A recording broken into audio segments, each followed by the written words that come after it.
আফগানিস্তানের বাদাখশানে মাত্র এক বছরে উত্তোলন হয়েছে ১১২ কেজি সোনা। পাহাড় কেটে দিনরাত চলছে খনন, আর সোনার সন্ধানে দেশের বিভিন্ন প্রান্ত থেকে ছুটে আসছেন হাজারো শ্রমিক। কিন্তু এই সোনার ঝলকের আড়ালেই তৈরি হচ্ছে বড় পরিবেশগত সংকট। নদী, কৃষিজমি ও চারণভূমি হারানোর আশঙ্কায় উদ্বিগ্ন স্থানীয় বাসিন্দারা। আফগানিস্তানের উত্তর পূর্বাঞ্চলের বাদাখশান প্রদেশে সাম্প্রতিক সময়ে বেড়েছে সোনা উত্তোলনের তৎপরতা। কোথাও শ্রমিকরা হাতে মাটি ধুয়ে সোনার কণা আলাদা করছেন, আবার কোথাও ডজন খানেক এক্সকাভেটর দিয়ে কেটে ফেলা হচ্ছে পাহাড়ের মাটি। তালেবান সরকার ক্ষমতায় ফেরার পর দেশের খনিজ সম্পদ কাজে লাগাতে খনি খাত সম্প্রসারণে বিশেষ গুরুত্ব দিয়েছে। বিশ্ব ব্যাংকের তথ্য অনুযায়ী ২০২১ সালের পর আফগানিস্তানে শত শত খনি সংক্রান্ত চুক্তি হয়েছে।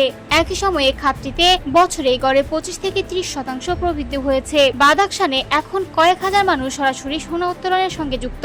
কর্মস্থানের সুযোগ সীমিত হওয়ায় অনেক শ্রমিকের কাছে খনিতে কাজ করায় অন্য পেশার তুলনায় বেশি লাভজনক। তবে অর্থনৈতিক সম্ভাবনার পাশাপাশি বাড়ছে পরিবেশগত ক্ষতির অভিযোগ। স্থানীয়দের দাবি, খনন কাজের কারণে নদীর পানি দূষিত হচ্ছে, চারণভূমি নষ্ট হচ্ছে এবং কৃষিকাজ ব্যাহত হচ্ছে। কোথাও বন্যা ও কাদার সঙ্গে খনন কাজের ধ্বংসাবশেষ মিশে ক্ষতিগ্রস্ত হয়েছে সেতু, দোকানপাট ও স্কুল। পরিস্থিতি নিয়ন্ত্রণে স্থানীয় খনি বিভাগ ইতোমধ্যে প্রায় ২২৫টি খনি বন্ধের নির্দেশ দিয়েছে। সরকারি দাবি, খনি খাতকে নিয়ন্ত্রণের আওতায় এনে রাজস্ব বাড়ানো এবং অর্থনীতি শক্তিশালী করাই তাদের লক্ষ্য।